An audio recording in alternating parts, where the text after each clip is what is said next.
Sejam bem-vindos a mais uma edição do Conexão Ibérico.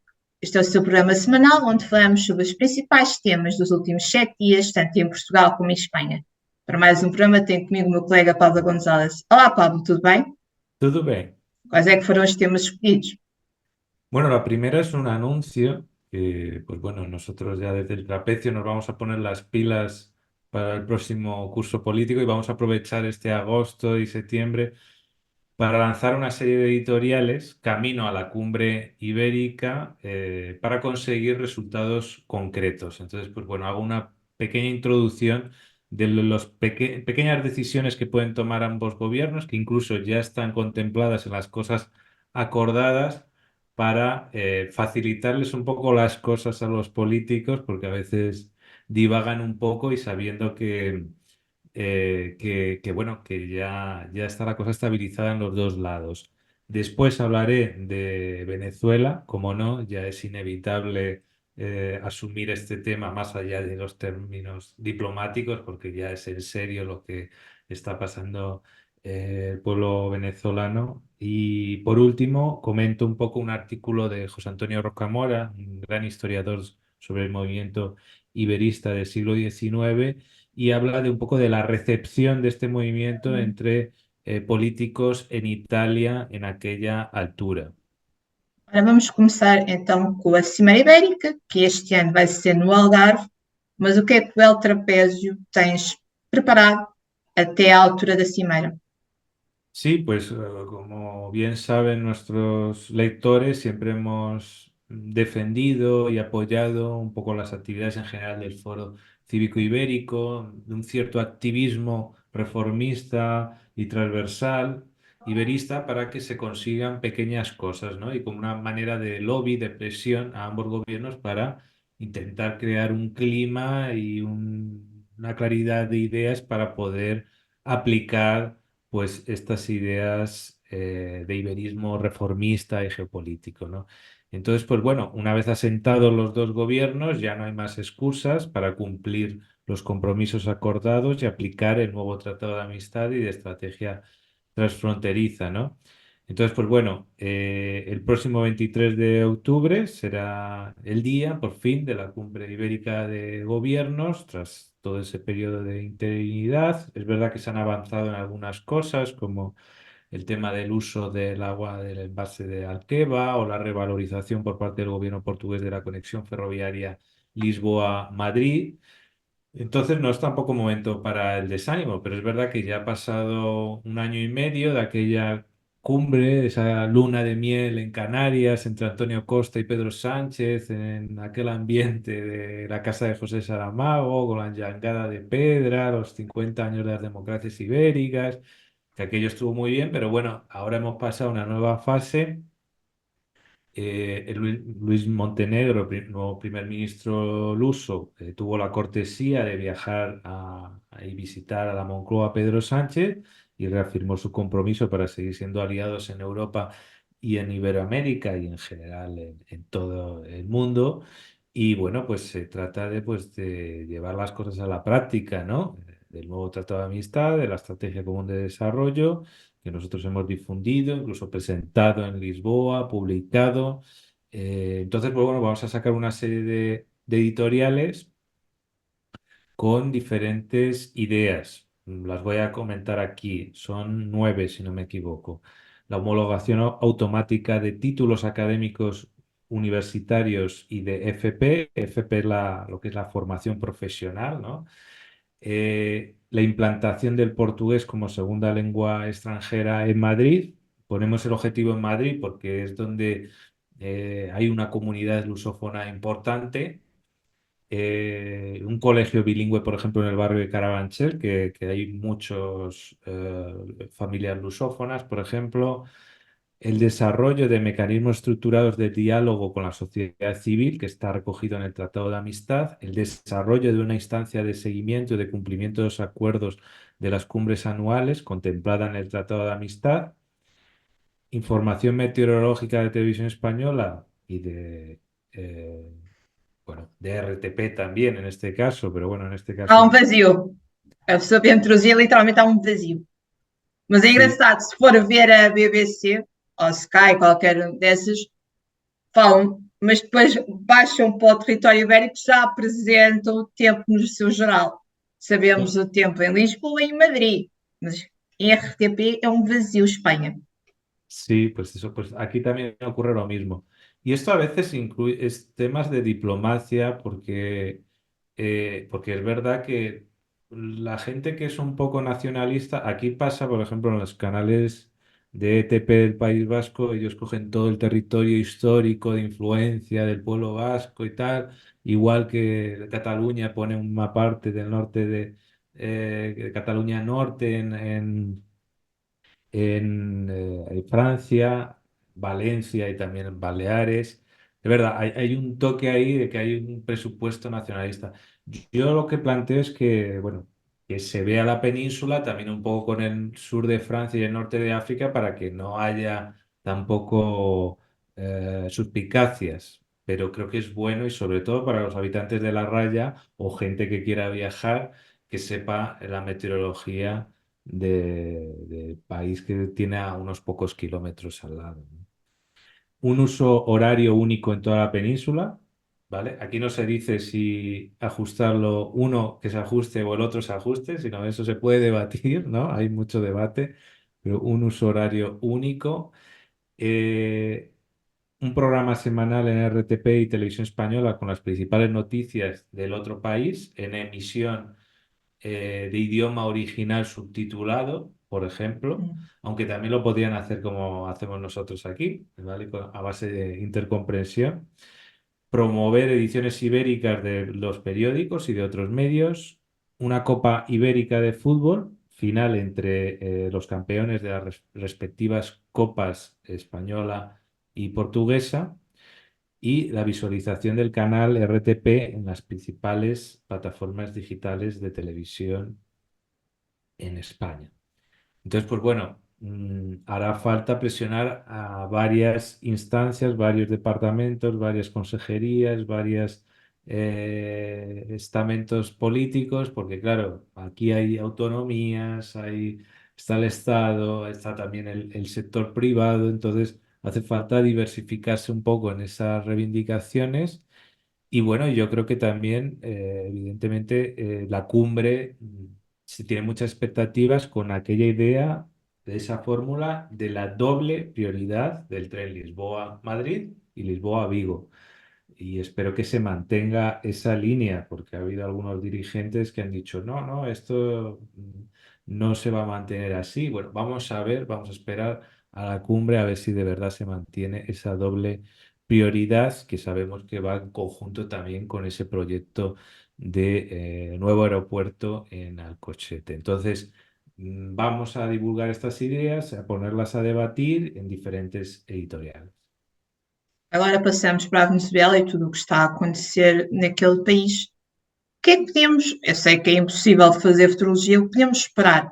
Podemos achar que é agora que a Venezuela vai mudar, vai vencer ou vai acabar tudo como um Guaidó e como dizemos aqui em Portugal, fica tudo em águas de bacalhau e não vai acontecer nada. Hombre, en este caso yo creo que sí que ya se dan ciertas condiciones importantes, ¿eh? Yo creo que ya hay un sector potente que incluso fueron grandes dirigentes Chávez. del chavismo en tiempos de Chávez, que están fuera, porque este tipo de regímenes empiezan a excluir gente primero con los otros y después con los suyos hasta un nivel de, de paranoia que rápidamente desconfían los unos de los otros porque al fin y al cabo se han convertido en una oligarquía menor que aquella oligarquía que decían combatir, ¿no? Entonces al final el poder se concentra en pocas manos y a base de intimidación, ¿no? A base de grupos de choque que van pidiendo móviles por las calles para ver si comparten cosas por WhatsApp, por eso este Maduro ahora ha hecho una cruzada contra WhatsApp, porque es por ahí por donde, claro, cuando no hay partidos políticos donde puedan desarrollar con total libertad y garantías de participación en medios de comunicación y todo, entonces al final las redes sociales para este tipo de regímenes son un problema hoy en día. Antiguamente no tenían ese problema, era la cosa mucho más clandestina. Entonces ahora rápidamente o interviene en Internet o lo tienen un poco complicado. Entonces ahora sí que hay novedades porque ya no son los hijos de la burguesía o disidentes que se van haciendo, sino que realmente ya hay una base popular de gente que ha sufrido mucho, mucha gente que se ha tenido que salir del país y ya que un nivel de agotamiento también ideológico, porque la gente se cansa de mucha política. Esto es así. Entonces, yo creo que sí, la nueva participación de este pueblo, que ya que apoyó en su día a Chávez, pero que ahora ya no apoya más a Maduro, y las redes sociales y también una mayor inteligencia por parte de la oposición, porque ahora sí que si consiguen demostrar, que parece que lo están consiguiendo demostrar, que tienen ese mandato democrático claro de las urnas, ahora ya sí que es verdad que ya no es una cuestión de lucha contra una dictadura. No, no, es que ahora tienen un mandato democrático y tienen legitimidad para restaurar un orden democrático. Entonces, vamos a ver, Brasil, México y Colômbia. Colombia, que se han quedado en medio, ¿no? Sí que pueden tener un papel para una transición democrática al estilo de España y de Brasil, donde haya un acuerdo de una salida del poder con amnistías para las dos partes y de una cierta reconciliación. Pero bueno, esa opción es la opción española, ¿no? Pero está también la opción portuguesa, que es la que yo Era a planteo pergunta que eu también. te queria deixar. Achas Claro, que os venezuelanos seriam capazes, o que em Portugal se fez há 50 anos, o claro, poder, a decisão cair nos militares? dicen que los colegios electorales donde han votado militares rasos ha ganado la oposición. Entonces, sí que podemos configurar que hay una disidencia. Es verdad que no existe aquella guerra colonial, pero sí que es verdad que hay una crisis económica brutal durante un À decenio, fome. eh, y hay una disidencia fuerte en los estamentos bajos, y en los altos no. Y tienen también mucha habilidad de controlar todo para eso, controlar los móviles, no pueden usar móviles los militares. eh, entonces, controlar todo eso al máximo, ¿no? Y han intentado adoctrinar y hay nuevas generaciones en estos 25 años que se han adoctrinado con los militares con los principios del chavismo, pero también mucho adoctrinamiento genera el efecto contrario. Entonces, y también con la realidad de familias que están viendo todo esto, ¿no? Y de esa disidencia, pues puede que haya que surjan los valientes. Incluso de Estados Unidos tiene recompensas que pagan a gente si le llevan a Maduro, ¿no? Entonces, eh, yo creo que sí que se pueden dar las condiciones para una revolución de capitales a la portuguesa y bueno, pues pueden seguir ese método, ¿no? Yo decía de las canciones en la radio, los tanques, un valiente como Salguero Maya, un comandante operacional como Telo de Carvalho o un militar de prestigio, Antonio Espinola, pues pueden ayudar y encima en este caso tienen un mandato democrático. Exato. En el caso portugués fue un golpe de Estado puro y duro porque tampoco había otra manera, porque no había manera de votar. En este caso hubo una E não havia negociación para... políticos também. Claro, claro. Y entonces, pues bueno, en este caso el régimen también de Maduro cometió bastantes errores porque no ha podido camuflar, ¿no?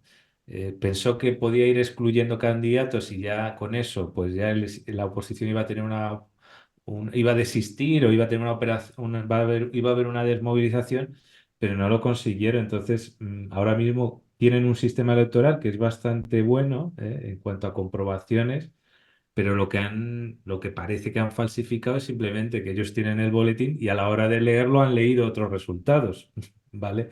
Entonces, por eso, claro, inventarse ahora otras actas requiere de tiempo, pero bueno, vamos a mantener la prudencia, vamos a esperar unas semanas.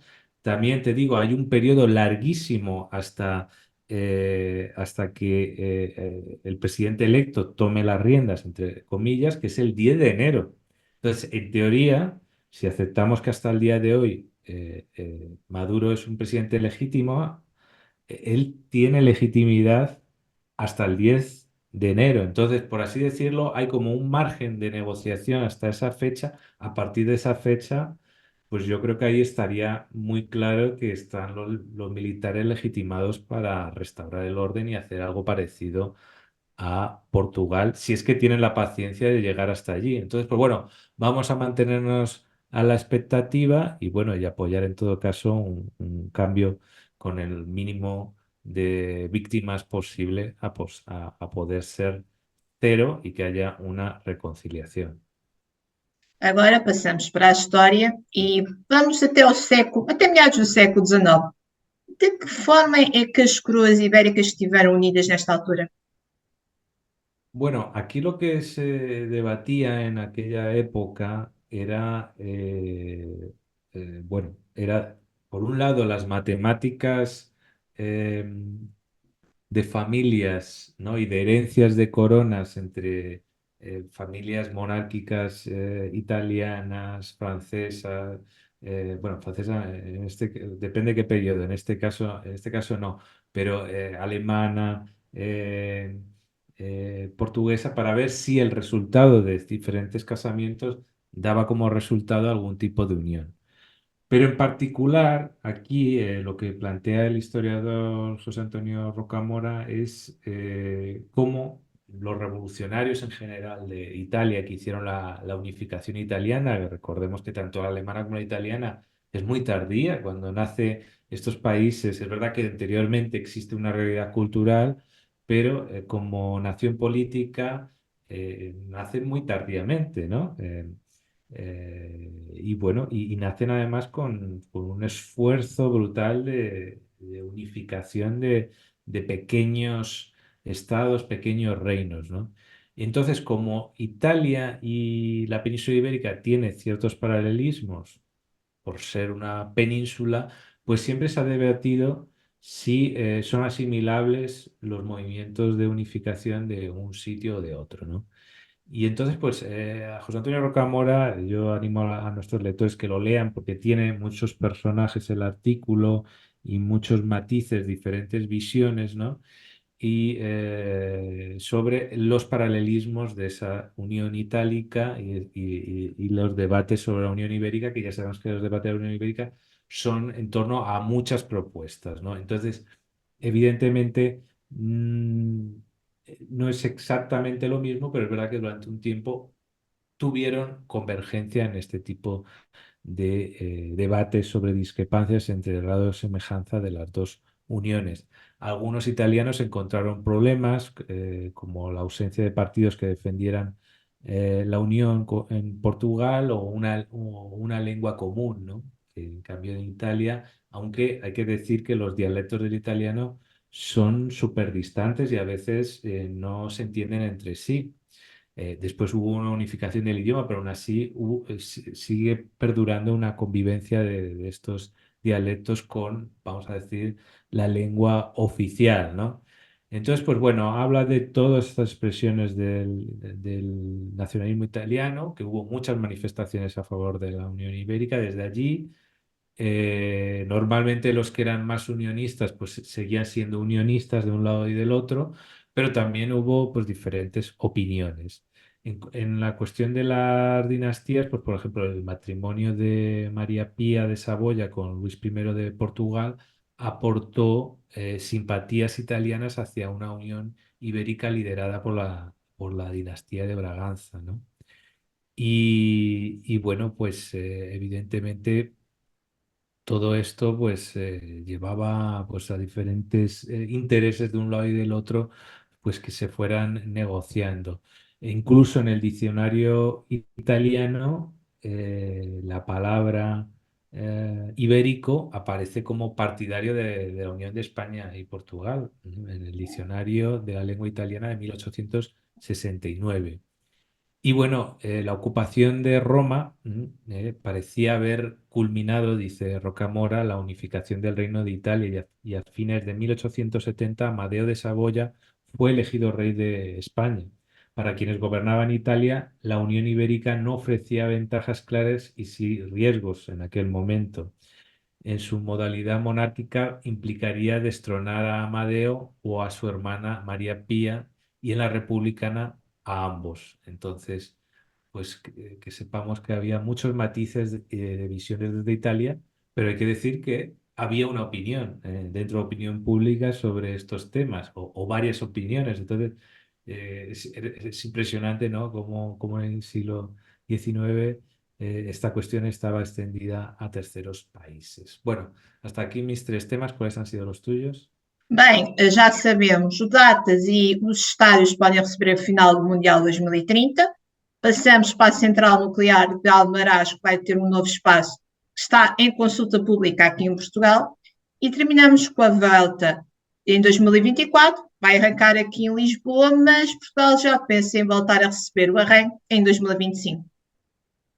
Muy bien, pues vamos con el Mundial 2030, que realmente es un marco muy importante, ¿no? Exato, então um dossiê de candidatura ibero-marroquina foi aceito, já está aceito há muitos meses, mas a entrega do dossiê de candidatura era uma formalidade que se deveria fazer, já foi entregue. Esta entrega já foi saudada e tudo pelo Presidente da República, Marcelo Rebelo de Sousa, que lembrou dois nomes que foram importantes para a entrega. O governo de António Costa, que podemos dizer que foi quem deu o pontapé de saída desta candidatura, e, por outro lado, o presidente da Federação Portuguesa de Futebol, Fernando Gomes. Mas o Mundo Deportivo, o jornal desportivo em Espanha, já conseguiu ler parte do dossiê de candidatura que foi entregue à FIFA e avança com alguns pormenores. Então, temos já datas para o arranque desta competição, então podem colocar na agenda para 2030. O início vai ser entre os dias 8 e 9 de junho. Uma semana antes deverá haver jogos na América Latina, porque este Mundial, que será o Mundial do Centenário, começou em 1930 no Uruguai, então vai começar na casa de partida, mas em território ibérico será entre os dias 8 e 9 de junho, e a final vai acontecer a 21 de julho. Em relação à final, o dossiê de candidatura apresenta 13 estádios que estão disponíveis para receber. O primeiro e considerado o grande favorito é o Santiago Bernabéu, mas também pode ser o Camp Nou em Barcelona, que vai ser remodelado, ou Marrocos pretende construir um estádio de raiz na cidade de Casablanca. Marrocos temos visto que está a apostar muito no futebol e tudo, tendo havido um Marrocos-Espanha agora nos Jogos Olímpicos. Bem, a FIFA é que depois vai decidir qual dos três estádios terá capacidade para receber a final do Mundial 2030. É preciso ter uma capacidade superior a 80 mil lugares, mais ou menos, o que deixa Portugal fora desta equação. Portugal vai avançar com 3 estádios. A Luz, que é o maior, consegue receber mais de 65 mil pessoas e, como tal, para além da fase de grupos, também vai ter a meia-final, Alvalade e o Estádio do Dragão. Bem, voltando a Marrocos, a cidade de Casablanca e a cidade de Madrid vão receber, para além de provavelmente a final, uma destas duas cidades, vão receber 2 centros de interpretação para os médias estrangeiros, 2 media centers para aqueles médias estrangeiros que pretendam ir até o território ibérico e marroquino cobrir a maior competição de seleções de futebol do mundo. Bem, mas, por um lado, a apresentação deste dossiê de candidatura é aplaudida aqui no território ibérico. A Amnistia Internacional levanta algumas questões e alguns receios, especialmente em 3 fatores. O excessivo uso de força policial. 2, as fracas condições laborais que possíveis imigrantes estrangeiros possam ter na construção ou remodelação destes estádios. E 3, a possibilidade de despejo das habitações. Por isso mesmo, a Amnistia Internacional pede que os organizadores do Mundial 2030 adotem novas estratégias que ajudem a defender os direitos humanos. Mas não olhemos só que a Amnistia Internacional está só a criticar a candidatura ibero-marroquina. Não. A Amnistia Internacional também levantou várias questões em relação à candidatura para o possível Mundial 2034 na Arábia Saudita. Por isso, isto até o momento é o que sabemos sobre o Mundial 2030. Muy bien, pues seguimos atentos dando toda esa cobertura. Esperemos que hasta el 2030 por aquí. Y bueno, ahora uno de los temas que siempre ha sido un tema espinoso, ¿no? De estas heridas entre España y Portugal, pero que bueno, que últimamente está habiendo mucho diálogo y negociación para que haya, por lo menos que haya acuerdo para que se minimicen problemas.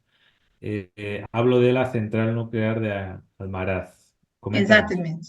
Já falámos várias vezes da central nuclear de Almaraz e o governo espanhol e tudo pretende até 2035 fechar estas centrais nucleares. Mas a verdade é que em Almaraz vai ser construído um novo armazém. Isto vai ser um armazém que vai receber metade dos resíduos radioativos produzidos em Espanha. Isto porque grande parte dos resíduos deste lixo radioativo era levado para fora do país e com este armazém individual poderá ser deixado em Espanha. Pronto, este armazém vai ser construído em Almaraz, junto ao Tejo, a 100 km da fronteira com Portugal. E até setembro está sob consulta pública também em Portugal a construção do mesmo, porque afinal, como bem disseste, continua a ser uma chaga, uma ferida aberta entre os dois países. Bem, o governo espanhol defende que o impacto ambiental vai ser reduzido, especialmente para Portugal, porque o perigo diminui à medida que a distância aumenta e estamos a falar ainda de 100 quilómetros.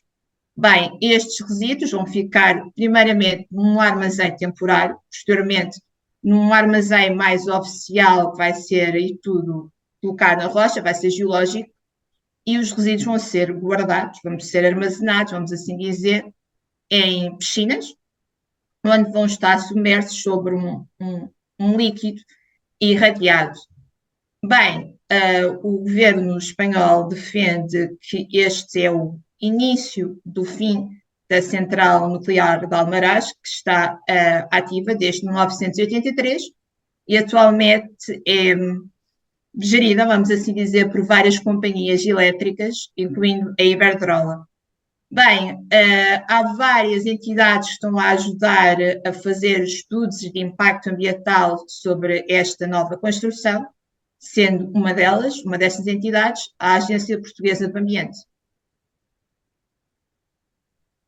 Muy bien. Y por último, también un tema que a nosotros desde el movimiento iberista siempre hemos reclamado, ¿no? Que es la presencia permanente de Portugal en la Vuelta a España, que podría llamarse Vuelta a Iberia también, ¿no? Pero bueno, no vamos a adelantar las cosas, pero bueno, tiene un protagonismo especial este año y parece que el siguiente también, ¿no?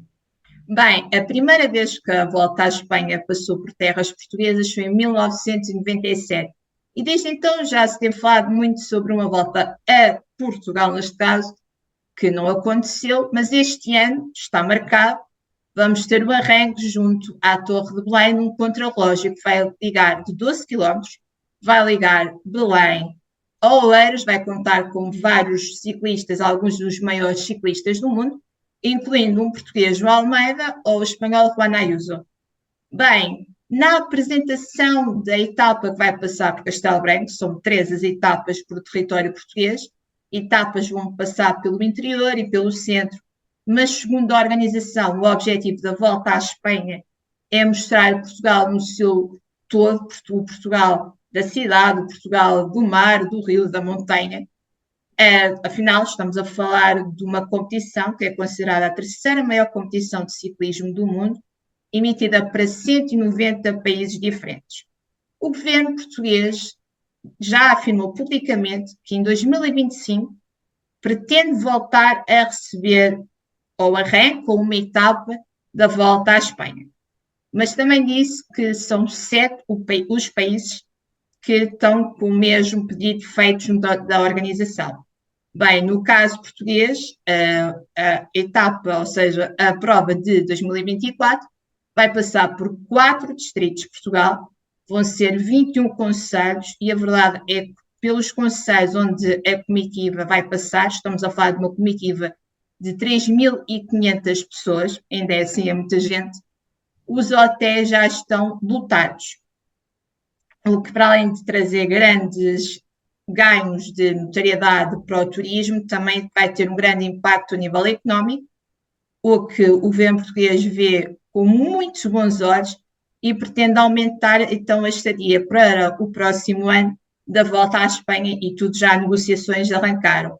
Em relação à volta deste ano, como disse, temos 3 etapas por território português. A primeira vai ligar Lisboa a Oeiras, a outra vai passar por Ourém e a terceira por Castelo Branco e a partir daí vamos entrar então para a fronteira em direção à Espanha. E a final será dia 8 de setembro, como sempre, em Madrid. Muy bien, muy bien. Pues estaremos muy atentos a esas etapas por Portugal, que siempre es una oportunidad para divulgar. Y hoy, antes se hacía desde helicópteros, imagino que hoy en día también con Adorados, drones, adoram. con todo tipo de divulgación de las ciudades turísticas fundamentalmente, pero será una gran oportunidad para conocer más cerca. Si no podemos viajar, por lo menos vamos a poder conocer muy bien Portugal y España, evidentemente para los portugueses también es una oportunidad. Bueno, muchas gracias, Andrea. Este es el repaso semanal de las principales noticias de España y Portugal, en español y en portugués. Ya sabéis dónde nos podéis encontrar: YouTube, Facebook, Twitter, y nos vemos la próxima semana. Muchas gracias. Até a próxima.